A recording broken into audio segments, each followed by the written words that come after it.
ছেলে বাবা হয়ে এতটুকু লজ্জা হয় না?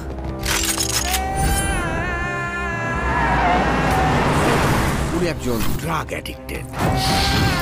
উনি একজন রেপিস্ট।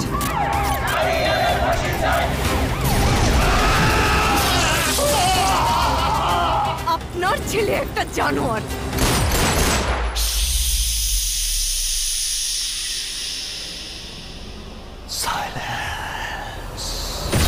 ওর এখনই এই অবস্থা, ওর ফিউচার কি? আমি আমার ফিউচার নিয়ে ভাবি না, অতীত নিয়েও ভাবি না। আমি শুধু একটা জিনিসই ভাবি, নিতু শুধুই আমার।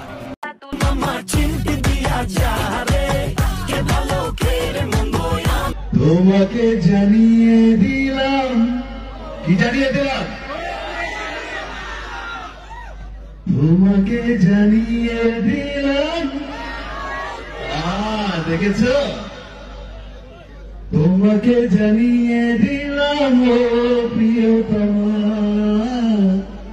তোমাকে জানিয়ে দিলাম ও প্রিয়তমা।